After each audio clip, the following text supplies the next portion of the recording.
Muted.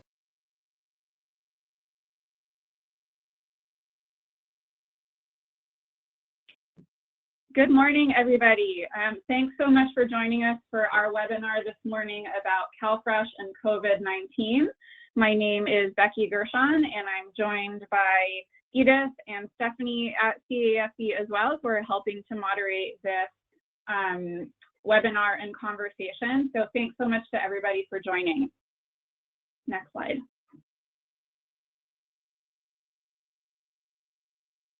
So our goal this morning is to share some more updates and information about new and pending changes to CalFresh due to COVID-19. For those of you that joined us for our webinar last Thursday, this is kind of a continuation of that conversation. There may be more context that you're looking for if you weren't on that call last week. But rest assured that the webinar recording and information from that webinar is available for you to look back on if you're looking for more details about the topics that we're going to cover today. Just a reminder to please don't hesitate to ask lots of questions. Use the chat box on the right-hand pane of your screen. If you are thinking about a question, chances are somebody else is thinking the same thing. So please don't hesitate. Ask all your questions. We've tried to organize our webinar this morning to leave plenty of time at the end of our webinar for our panelists to answer as many questions as possible. And also, we are going to make sure that any questions that we weren't able to get to on our webinar will be answered in a Q&A format in a document after the webinar. So again, please don't hesitate and ask all your questions. Next slide. So the topics that we're going to cover today. So we are really fortunate to be joined by two really wonderful panelists. We have Alexis Fernandez, who's the chief of the CalFresh and Nutrition branch at the California Department of Social Services. And she's going to talk to us about emergency allotments, the different kinds of administrative flexibilities that California has in place, EBT Online Purchasing, Pandemic-EBT, and unemployment insurance. And then we are going to turn it over to Jessica Bartholow she's the policy advocate from the Western Center on Law and Poverty. And she's going to talk to us about federal advocacy and state level advocacy to strengthen SNAP or CalFresh during this pandemic. And then we'll have a Q&A at the very end. Next slide.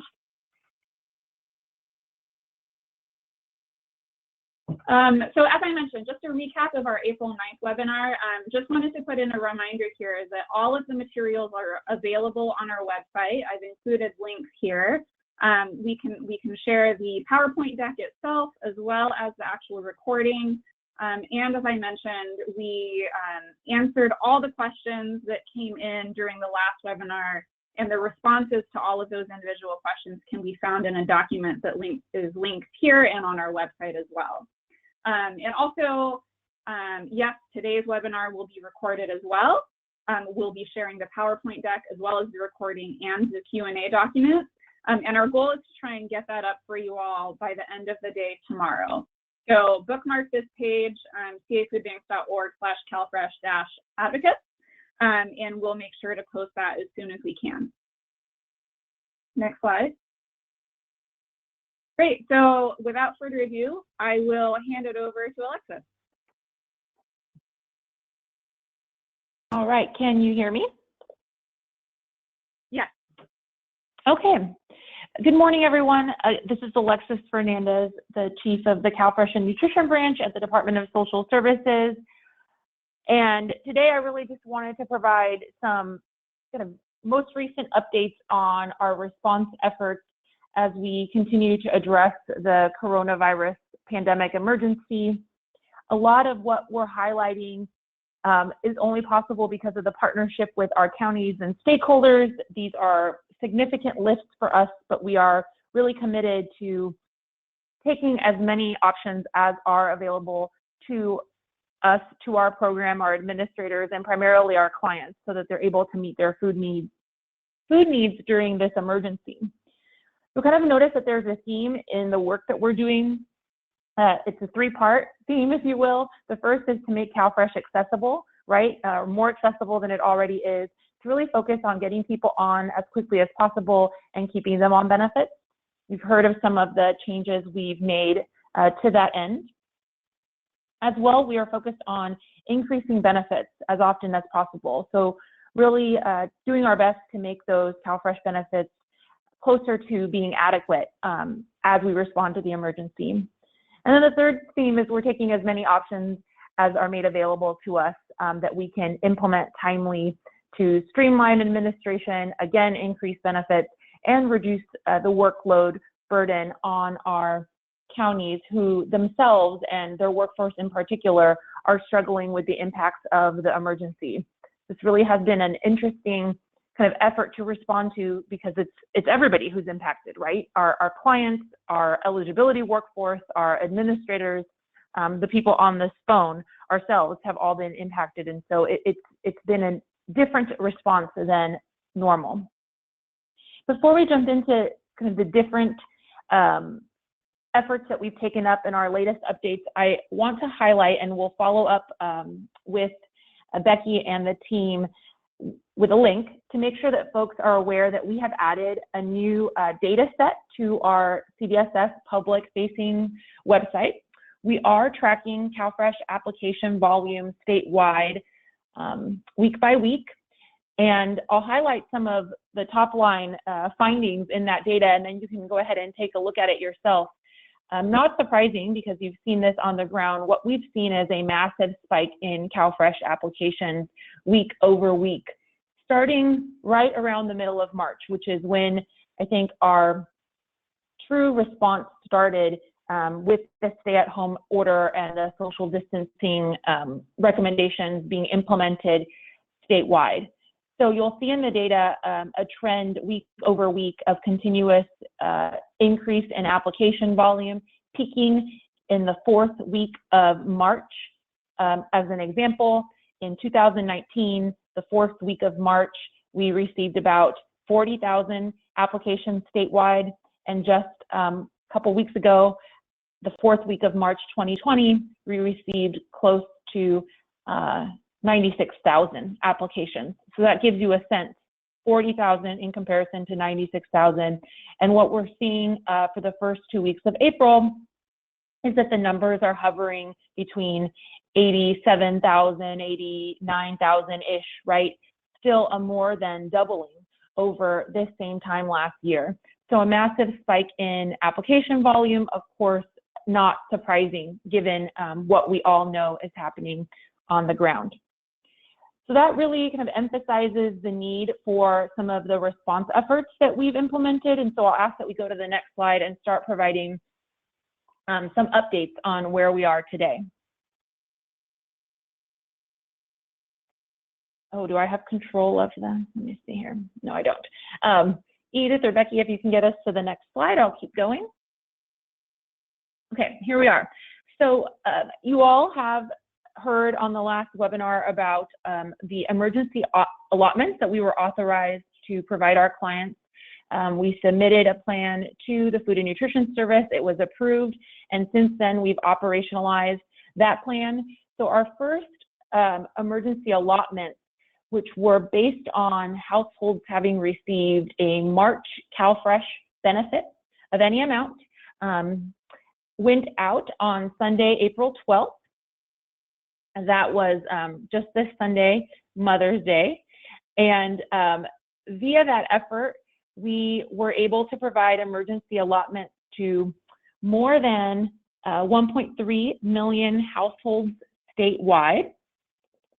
And our benefit total, I'm just pulling up my numbers here, statewide reached almost $223 million with an average emergency allotment of about $169. So a really quite a big lift and significant for our households to have that additional CalFresh benefit in hand.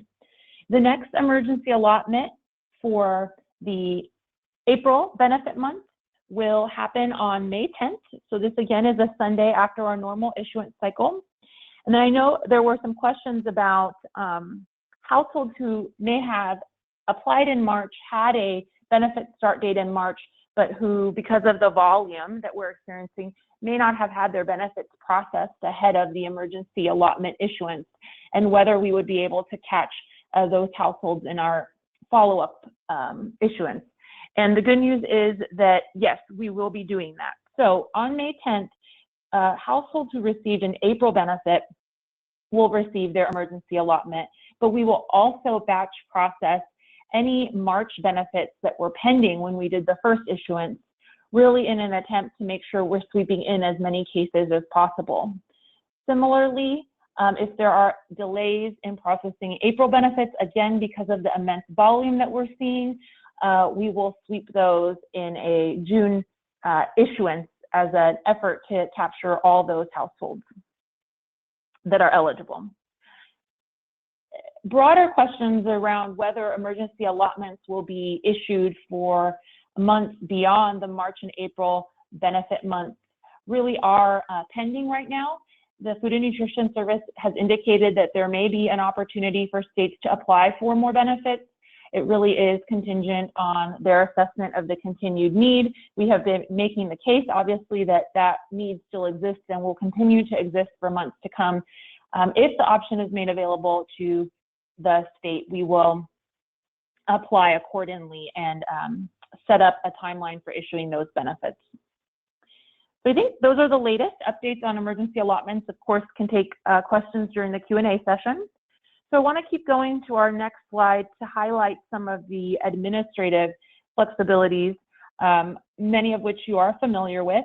We've requested waivers and have been approved to waive SAR 7 reporting requirements, waive recertification requirements for the month through the end of May, and then households will automatically receive a new shorter certification period of about 6 months and will complete their recert then.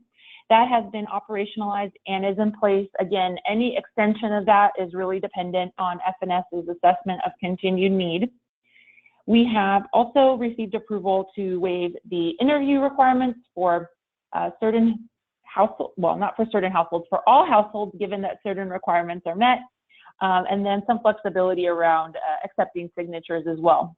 All these waivers are authorized until May 30th or May 31st, the end of May. I can't remember if it's a 30 or 31 day month, but till the end of May, and any extension on any waiver, again, is subject to FNS approval. We have been communicating to them that we foresee the need continuing and are interested in extensions. Pending waivers, we have submitted waivers related to the restaurant meals program and expanding access, as well as getting some flexibility for to-go meals, drive-through pickup, that sort of thing. That is pending with FNS. And just recently, before these slides were finalized, we've also submitted some very administrative, wonky waivers related to quality control procedures so that our state is more readily able to complete those reviews through flexibilities such as accepting client statements, not penalizing folks for an inability to locate them to complete the reviews. And so we're looking at hopefully an approval on those pending waivers soon. FNS is still working through a very large number of waivers, but they had assured us that they are under review. Okay, sort of in the same bucket, we'll go to the next slide of the new flexibilities available to the state. We have some good news to share about EBT Online Purchasing. So if we can go ahead and go to the next slide.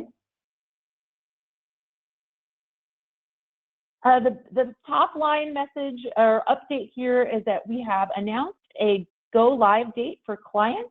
So beginning April 28th, EBT cardholders statewide will be able to use their EBT cards to make online purchases.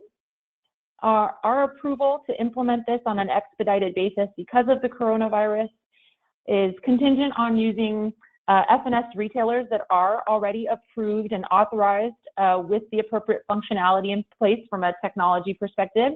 So those two vendors are Amazon and Walmart, again, statewide. We are actively working with FNS and our retailer partners to expand the retailers available through EBT Online Purchasing as soon as we can, but we are starting with Amazon and Walmart. And just a couple of technical things here for folks to be aware of.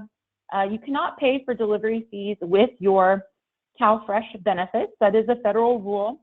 Both of these retailers do offer free delivery for purchases of $35 or more. So there is some flexibility there to receive delivery for free. But if a household has not made a purchase above $35, they will have to cover the delivery fee either with cash or the cash benefits on their card if they're shopping at Walmart. Amazon does not accept EBT cash benefits. All these details, a frequently asked questions document, a client-facing flyer with both a coming soon message and an available now message for after the 28th of April are online. You can find them at the web address here on the slide, cdss.ca.gov/EBT online. And we encourage you to spread the word amongst your clients and definitely take a look at that FAQ for details.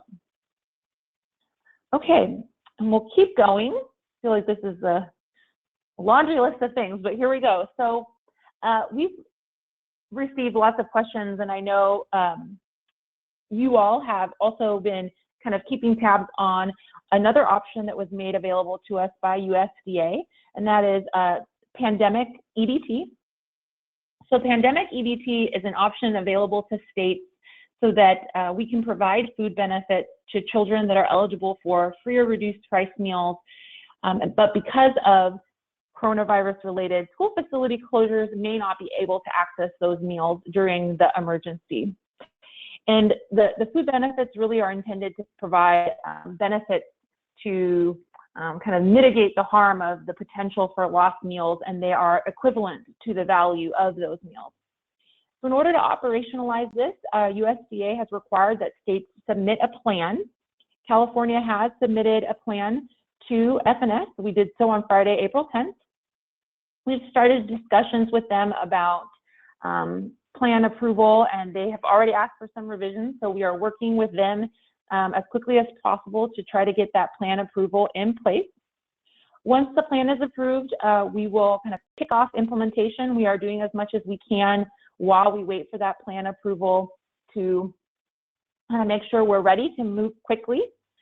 So we don't have details to share in terms of go live dates or when different components of the plan will be available, but I'll give you kind of a general sense. So with the plan approval, it will take us, I would say, a week to 2 weeks to get cards in hand for households that are eligible for Pandemic-EBT based on information we already have in our data files or records about them. So households with kids that are already on SNAP, that are already on Medi-Cal, that are in our foster care data will receive Pandemic-EBT cards automatically. And we'll be mailing those cards out. They'll be separate from their CalFresh card ahead of launching an online application for households who we were not able to identify in the data. And the thinking here really is we want to make sure that people who are going to get their card automatically have a chance to receive that in the mail before we stand up the online application so that people aren't applying who don't need to apply, right? Once that application is available, it will be really user-friendly, short, available in English, Spanish, and Chinese, and should take about 5 minutes. When the application is submitted, we'll be able to issue those cards via mail, received within 5 to 10 days, and have asked for the authority to leave that application up through the end of June. So there will be some time to get the word out. On the topic of outreach, I think the important thing here is that we all have a really coordinated message because we want to make sure households understand that many of them are going to be receiving cards automatically. Some may need to apply, where to do that, where to get information about P-EBT. So we'll be developing some client outreach materials as well as some online information via a landing page that will be available. And really more is to come on that. We definitely want to equip you with the tools to communicate this to your clients, but also want to encourage a uniform message from all partners. So hold tight, information is coming as soon as that plan is approved, and really, we don't want to get too far ahead of FNS in case there are any changes to our approach, and so that is really why we're holding off until it's approved and can roll all these pieces out. So stay tuned, and thank you ahead of time for the work that I know you all will be doing to get the word out about Pandemic-EBT. Okay, we'll go to what I believe is our last topic, updates. Unemployment insurance. And let me just start even by going kind of one step above the unemployment assistance that we're seeing, and we'll get into that. So you all are very aware that coronavirus relief payments have started to arrive in people's checking accounts. They're on their way if they have not already received them. You're also very aware that there have been boosts to unemployment assistance benefits. So let me start with those one-time coronavirus stimulus payments. Those are the $1,200 one-time payments, $500 per child that kind of go down from there depending on your taxable income. Those one-time payments are excludable for CalFresh purposes. You can think of them very similarly to EITC payments that come in to households yearly, right? They're not included for the first year that they're received as income or resources. And then looking forward, if the household is subject to the resource test, and very few in California are, if the household is subject, we'll be looking to make sure that was spent down just like any other resource. And that would just be application of the resource test as we're familiar with it. So that's good news, right? Those one-time payments are not going to impact our CalFresh eligibility in the immediate. Unfortunately, the unemployment assistance benefits, which take the form of 3 benefit types, 2 of which provide unemployment benefits to households that are typically not eligible to unemployment, and 1 highlighted on this slide, which provides the $600 per week boost, if you will, to all UIB households. FNS just issued guidance. Those 3 unemployment assistance benefits, regardless of the type, are includable. They must be included, considered for purposes of determining CalFresh eligibility. So I realize this is unfortunate because it does present a challenge here. Many households may experience an inability to receive CalFresh benefits up front if they're applying and they've already received these benefits, because it simply will bring them over the income guidelines for CalFresh. As well, for folks who have applied recently and who maybe are waiting on a payment or waiting on their UIB to be approved, it is very possible that with this $600 boost, their household will be above the income reporting threshold and they will be required to report that. So basically, this is a challenge to continue CalFresh eligibility. From a CalFresh perspective, FNS has been very clear, and there does not seem to be flexibility at this time to exclude those payments.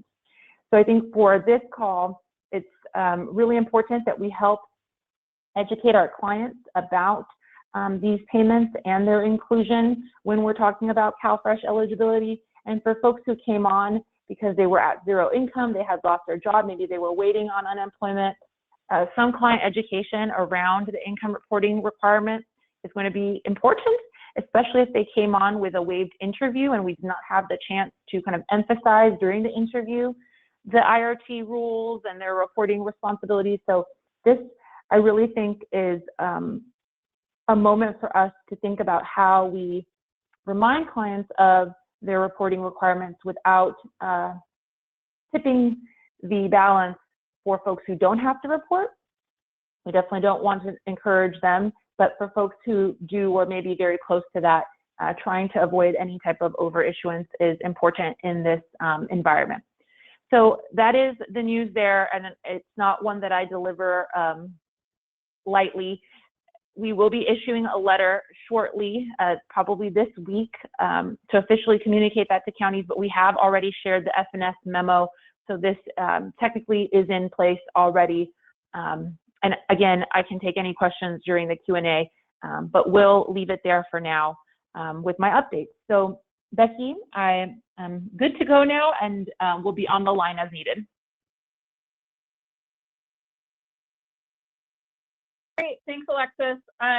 We are actually having some technical issues getting Jess on the line, so we are going to go ahead and field some questions towards you that have already come into the chat box, if that is all right with you. Yeah, let's see which ones we can take. Great. And Stephanie or Edith, maybe you've been tracking the questions and you have some that you want to highlight for Alexis? Yes. So we received a question actually regarding the unemployment insurance, and someone's asking for clarification if it's just the supplemental $600 per week of unemployment that counts towards CalFresh income, or does regular, like on top of the normal unemployment weekly benefits, if those are also counted towards CalFresh income. So that's a great question. The best way to answer this question is to say that all UIB, including the new payments, must be treated the same way, and that is that they must be included for CalFresh purposes as unearned income. Okay, thank you. We've also received a couple of questions around the emergency allotments. And so one question says, if the emergency allotments would also include new CalFresh participants who received CalFresh in March, but whose benefits were prorated. So if someone applied mid-March, received prorated benefits, but they also get the emergency allotment for March. Yes, anybody who received any amount of CalFresh in March is included. And then a similar clarifying question, if new applicants in April would also receive the supplement in May. So new applicants who apply in April and receive an April CalFresh benefit are going to be eligible to an April emergency allotment. That April emergency allotment will be issued on May 10th. Great, thank you. We've also received a couple of questions regarding online purchasing. And so one question is asking if for people using Amazon with, so using their online EBT to purchase at Amazon, would that include Whole Foods, which is owned by Amazon, or only Amazon Fresh? So that is a great question. I may have to get back to you, but my understanding is any Amazon grocery delivery. Okay, thank you. Another similar question regarding the EBT Online is regarding how long it's intended to last, if this is going to be something that is available to EBT cardholders only during the pandemic, or if it might be something that is more permanent and goes beyond the pandemic. We are hoping that it's something more permanent beyond the pandemic, and are trying to get more retailers on for that purpose. FNS has approved a number of states to come on, and has not indicated that it would be a temporary approval. Great. Similarly, somebody's asking if there might be anything in the works for people who don't have internet or don't know how to order online. So for example, seniors, such as the option to order groceries by phone and provide EBT payment by phone. I'm not sure I understand the question. So actually, let me start here, and then the person can enter more in the chat box. So the functionality that we're launching is very specific to completing an EBT transaction on a website. Similarly to how you complete an EBT transaction, or rather a debit card or a credit card transaction online when you order your groceries. So all this does is allow the person to enter their EBT card info and their EBT PIN number. Separate and apart from EBT online purchasing, there have been some options highlighted for how local retailers can work around existing requirements to offer, for example, curbside pickup with a wireless point of sale device, or swipe at delivery with a wireless point of sale device, right? So there are some options that can be implemented that don't have to do with EBT online purchasing in the way that this launch will allow clients to make purchases. We can share that as a follow-up item just so folks have a sense of what might be available. But this really is narrowly about completing the transaction on the website ahead of the delivery.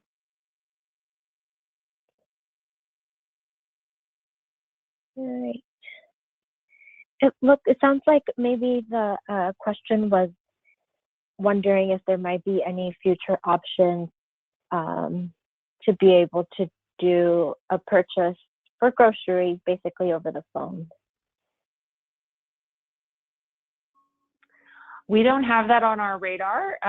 We'd have to learn more, and we're happy to learn more from you all about what that would entail, and we'd have to look into whether it would be allowed today or not. But that is not right now on our to-do list, if you will. Great. Another question regarding the CalFresh emergency allotment, and this one is asking about for people who are receiving aid paid pending, if they might also receive the emergency allotment in their card, and if so, if that extra money might be subject to something that they may have to pay back if they're ruled against in their eventual hearing. So I will confirm offline. My understanding is that it did not apply to aid paid pending for that exact reason, that some aid paid pending has to be paid back depending on the outcome of the hearing. So I can confirm, though. Please don't take my word for it. Okay.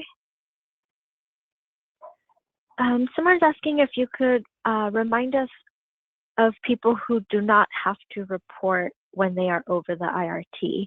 Is that only seniors without changing income or people who are disabled? There is no such rule. Every household is subject to the income reporting threshold based on their household size. There are some households who fulfilled that reporting requirement at application if they were determined eligible for CalFresh between 130% FPL and 200% FPL, but everybody is subject to the income reporting threshold. And that is your total gross monthly income received over that IRT. There's no distinction in CalFresh between earned or unearned income. It's your total gross monthly income received.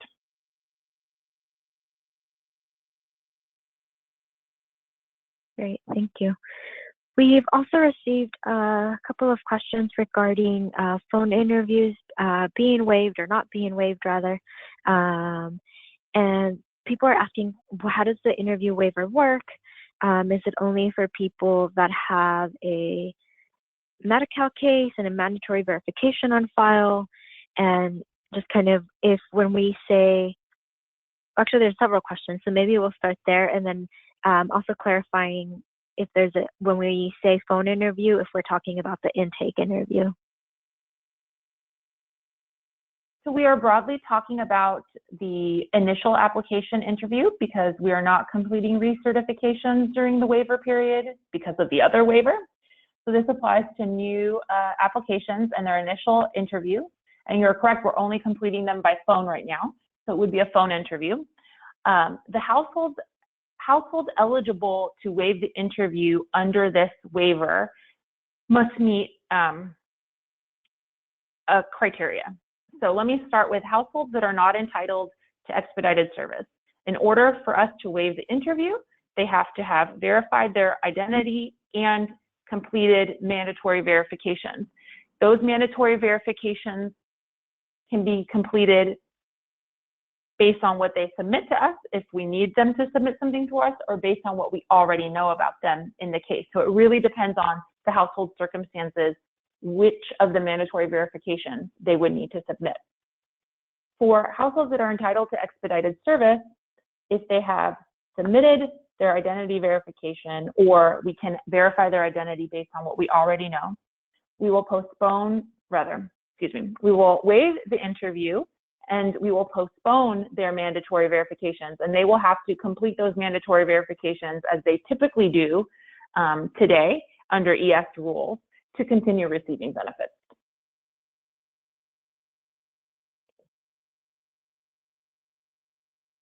Great, thank you. Another question going back to the unemployment, and we talked about how the supplement and unemployment benefits received count as income towards CalFresh. Someone is wondering if someone is waiting on a decision from unemployment, would they have to wait to receive their unemployment award before being able to apply for CalFresh? No. You can apply in the interim, but the IRT will apply to you. So once you've received income over the income reporting threshold, you must report that within 10 days of it having been received. So especially due to the delays that EDD is experiencing processing unemployment income applications, it's quite feasible that someone could apply for CalFresh immediately. They have immediate need, and once the unemployment income is received, it will be considered at that time, and they should, again, be familiar with their income reporting threshold. And a similar follow-up question on how would clients report that they've received income from unemployment? Would they contact their worker directly, or would they be able to report that online? So I think that's one of those it depends questions on what is available in your corresponding county in terms of the online portal and whether the client has signed up to establish, an online account. And most, though, are obviously accepting phone calls in this environment. So that is another option as well.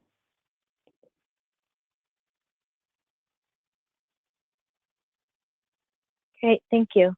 Moving to students, there's a question regarding that reporting a change of student status is not a mandatory mid-period report, and neither is the change of address. However, so it sounds like if someone was having a change of address, basically due to the pandemic, they're asking if the change of address, is it a mid-period reporting for all households, or is it only not a mid-period reporting for students? So let me reiterate policy. I'm not sure I understand the question completely, but I'll remind folks that a change in student status and a change of address is not a mandatory mid-period report for any household.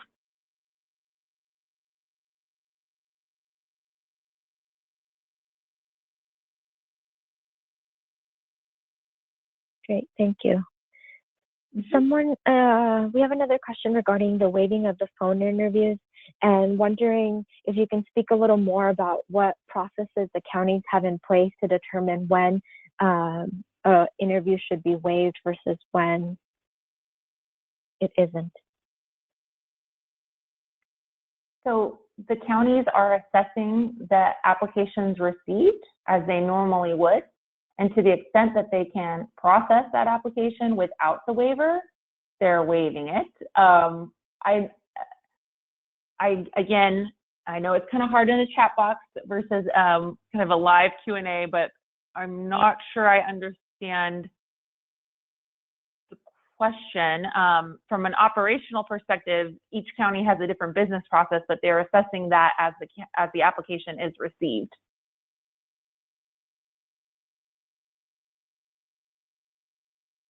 Great. Thank you so much, Alexis. We've received quite a lot of questions, so we still have a lot more to go. But I want to, in the interest of time, keep us moving. It sounds like we're still having a hard time getting Jeff on the phone. It sounds like we're having some problems with people logging in and being able to hear our audio. I'm wondering, Andrew, if you are on and could hear us and could maybe talk to us a little bit about the advocacy happening at the federal and state level.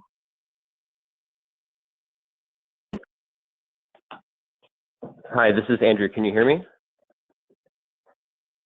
Yes, thank you. Yep. Okay, great. Thank you so much, Alexis, and we really appreciate your time and taking all those questions, and I'll do my best effort to fill in for Jessica here.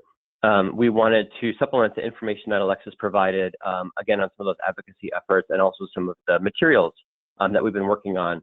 And I just want to shout out the great collaboration between the state agencies, the counties, administrators, as well as all of the state advocacy groups. So the Western Center, California Food Policy Advocates, and CAFB have all been working really hard. Obviously, it's difficult when we're all remote, but again, trying to come up with very consistent, jointly led communications to help everyone stay on the same page, because there are obviously so many of these changes.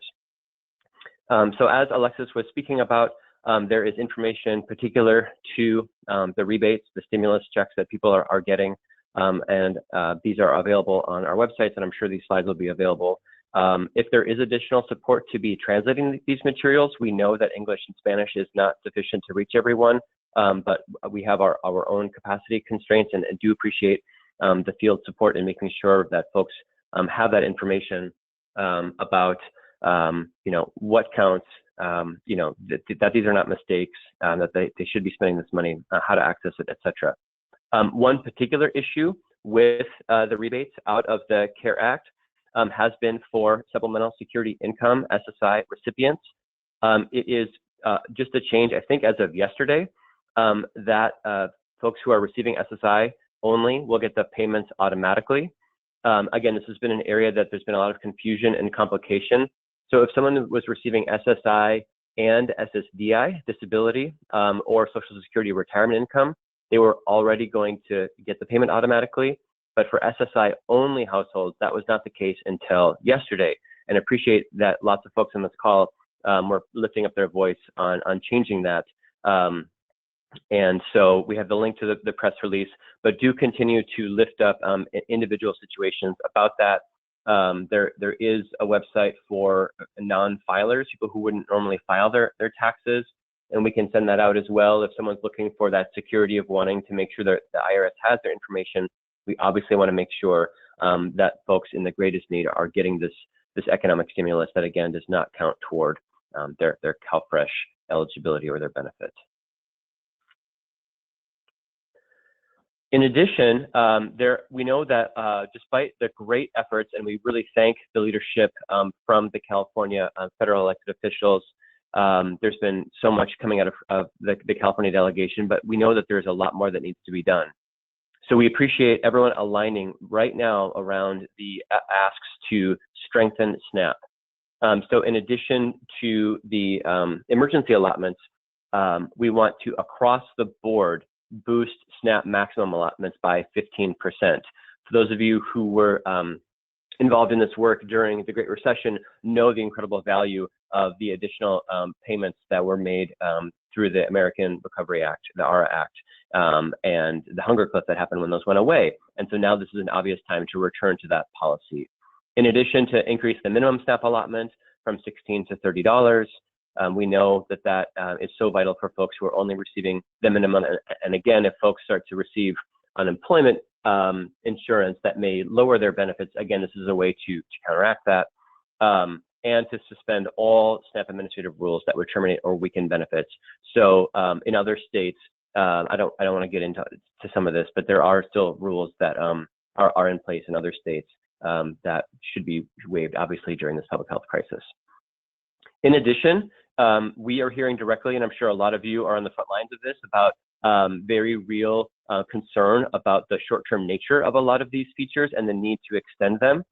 So extending the Pandemic-EBT benefits, again, we are so appreciative of the state's work to submit that application. We obviously know that they're working hard to even bring that program here, but we also needed to extend.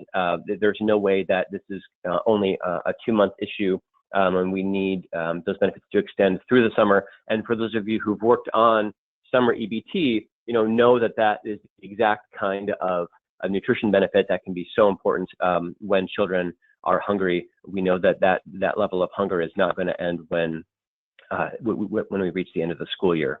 In addition, extending the waivers for program access and flexibilities. So it is just, disbelieving for me right now that we're having to hear from food banks, from Parks and Rec and YMCA, who are trying to stand up, for example, the congregate, the normal version of the summer food service program. Schools, formally end as early as the end of May in some districts, and so the summer food service program would happen as early as June 1st, just 6 weeks away. We know that's completely unrealistic and in fact dangerous to be, asking children and families to, congregate just to receive basic nutrition. Obviously, we're so appreciative of the great work done by the school districts, by all the local partners to try and come up with these effective non-congregate options. So extending the non-congregate, the area eligibility, the home delivery, all of these flexibilities that folks are just getting going now to try and get food to where people are. We know we're going to need that at least through the summer. In addition, the student rule, I appreciate the question just a couple minutes ago about so much has happened with colleges shutting down their campuses, going to online and distance learning, and the hardship that creates for students. So many people on this call already know how complicated and punitive the college student rule is, and how hard the Department of Social Services and the counties and all of us have worked to try and implement it effectively, even despite those rules. But now is certainly a time to not punish students due to circumstances beyond their control and suspend that rule. Allow for the restaurant meals program to serve everyone who needs it. We've obviously seen disruptions to the food supply. Not everyone is able to access grocery stores even during good times, whether it's for food deserts, whether it's for dietary needs, whether it's people who have limited access to kitchen facilities, but may not formally qualify for the restaurant meals program, and certainly wanting to enable everyone to access all the food options to them during this crisis. And finally, accommodations to allow SNAP to disregard rental assistance payments. So folks may have seen in 2019 that the city of Santa Monica began to offer rental assistance to low-income seniors that unfortunately is counted towards the income for determining CalFresh eligibility. And similarly, we were just talking about some of the payments that are counting in terms of unemployment, and we know that Governor Newsom wanted to have a centerpiece of his budget to fight homelessness, the existing crisis that may even get worse in California because of COVID, and other states are facing similar situations. And so to disregard that rental assistance payment so folks can stay home and not have to go hungry. There is a letter that Jessica already circulated on suspending the student rule, and please be on the lookout for a letter on the rental assistance payments soon. Thanks, Andrew. I'm just going to interrupt for a second. Was that it? I think we may have gotten Jess on the line. Jess, are you there? Hi, everybody. Sorry about the technical difficulties. It kept locking me out. I am here. No worries. We're really glad to have you. Thanks for joining. What's that? I said we're really glad to have you. Thank you so much for being on. And why don't you take over the slides? Okay. You heard that we are. I think we got all the way through the federal advocacy, which is great. This is where a lot of the work is now. You can go move to the next one. You may ask, what's happening on the state level? Well, just to back up and make sure that we're all kind of tracking along. There's a lot happening, and it's happening quickly, and a lot of disruption in our own personal lives. The legislature had went on recess and basically passed some pieces of legislation that gave over authority to the governor to spend resources and to use his executive order, I guess, responsibility and authority to lead the state during this couple of weeks of COVID and beyond. And so mostly right now, the state is, the kind of changes in laws, the suspension of certain policies is being directed right out of the governor's office. There are some actions being taken by the courts, some actions being taken by FTB, Franchise Tax Board, and departments, but kind of with the leadership of the governor's office. However, today will be the first time their committees will reconvene, and we understand that the caucuses have been meeting and conversations have been happening. As Andrew said, that this afternoon, there'll be a Senate budget hearing. They'll actually be in the office, in the committee room themselves. You can watch online and watch the hearing yourself. And that happens this afternoon. But the legislature is officially recessed until the 4th. There still may be meetings, there may be hearings and decisions being made with opportunity for people to watch and kind of participate online. We're not sure if that May 4th date will stand. It's possible that it gets extended out further. We'll be watching for news about that. Meanwhile, the state legislators themselves, the legislators themselves are kind of looking at their package, trying to pick those things that really do have a very direct connection to COVID and to the current crisis, and so they're kind of working through their list of bills to see which issues should continue on throughout the legislative session. What are we asking for? Well, moving forward, first of all, just be sure and take care of yourselves. You are frontline workers in many senses. You're out there working. The food banks have special status because you are emergency food workers, and the work that you're doing to help inform new applicants for CalFresh and how to inform your current recipients of CalFresh, make sure they don't fall off the program, is more important now more than ever. So first and foremost, take care of yourselves. And take care of your families and be safe.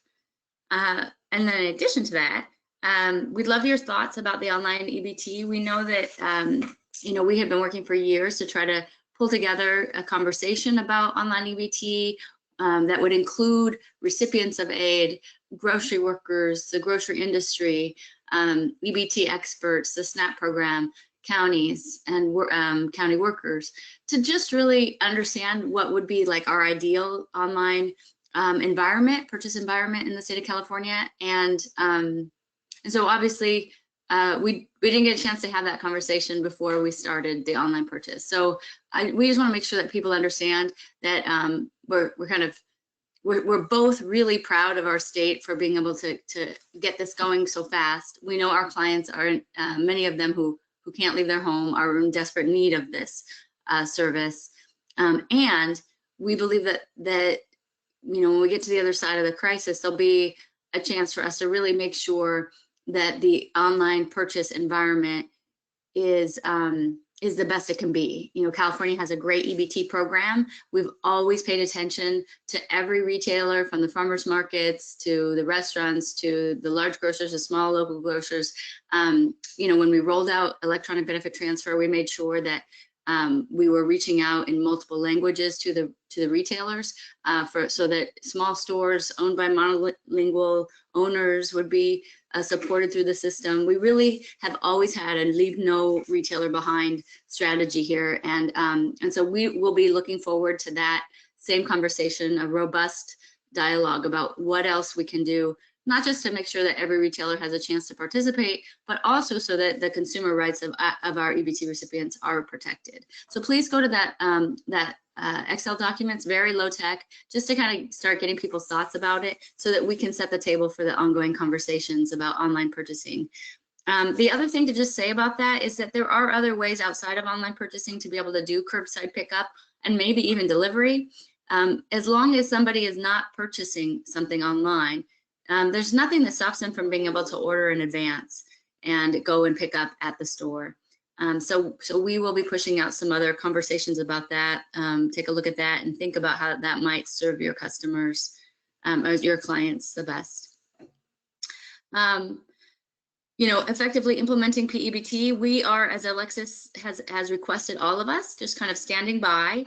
We're waiting to get the news from them, hopefully that the USDA has approved of our waiver. We are in full support of the plan that they are proposing, and we hope that the USDA will approve it. And if they don't, hopefully it won't be too disruptive of a change. So we're just kind of waiting to get that approval and for some direction from DSS. We're really hopeful that the materials that will come out of DSS will just be broad, you know, CalFresh branded, something all of us can be distributing and in coordination together, that it all looks the same. And so I have questions. I know other people do too about what those materials will look like. Will they come through the CalFresh Outreach? Will they have a chance for CalFresh Outreach providers and others that work in this space all the time to have feedback on that? So we're standing by and looking to the state for direction. And then finally, emergency allotments. I just want to say that, the state of California put forward a plan originally that would have also provided allotments to people already receiving the maximum benefit. We believe that was the right proposal. We believe it was according to the authority that Congress gave them, and we believe that it's possible the USDA acted without authority to deny that request. And so, if you know of people who received the maximum benefit and didn't get an emergency allotment and are upset about it, want to advocate around it, we'd love to hear from them. They can email me directly. And we just want to congratulate the state for doing a really great job on this. It's a lot of work, you guys, and congratulations to all of you in the field for getting out, simple, concise, consistent information. That's the most important. So with that, I'll go ahead and stop. I don't think I have another screen, do I? Great. Thank you so much, Jess. We've still received a couple of questions. Keep sending in your questions. I know we're going to run out of time soon, but we'll try to release a document like Becky said at the beginning and like we did for the last webinar with the questions and answers. If we have a few minutes, I'll ask, it seems like a lot of questions have come in around student eligibility and kind of what to do now. Someone's asking if working 20 hours a week was a student's only CalFresh eligibility, but are now being laid off, if they have to report this mid-period, or can they wait to report for their SAR 7 or recertification, and can we be sure that they won't be charged in overissuance? Yeah, so for students, the students are in a really precarious situation right now because they weren't included in any of the provisions in law. The feds didn't give the guidance that we could waive that rule or that provision. However, because everybody's getting the maximum benefit, there really is no reason for them to report the loss in hours. There's no requirement that they do so. We don't need them to report this loss in hours. They're already going to get maxed out in the benefit. So so the instruction for those students should be, don't report those loss in hours. And we're hopeful that there will be legislative change in the next COVID, that we won't have to, by the time that the report, the reporting is kind of back on track and we no longer have the maximum benefits being allocated, that we can have a fix to this. We, as Representative Jimmy Gomez, will be introducing legislation with others, and we're doing a sign-on letter, as Andrew said. So let's keep in touch about it. But for now, there really isn't a reason for them to report those loss of hours. Great, thank you. And so I know that we answered some questions, didn't get through all of them. Thank you so much for joining us. As you know, we'll definitely go back and go through the questions and release a question and answers document. I also want to point you to a few resources. Our CAFB website has a lot of resources, including the Q&A webinar and slides. CDSS also has a COVID resource, and Western Center on Law and Poverty also has a website with a lot of resources. So with that, here are Becky and myself, our email addresses. If there are any questions that you didn't get to send in, feel free to contact us via email. And again, thank you so much, Jessica, for being here. Alexis, thank you both for presenting. Andrew, thank you for stepping in as well. And thank all of you, and we'll see you all soon. I'll talk to you soon. Thank you. Thanks, Edith.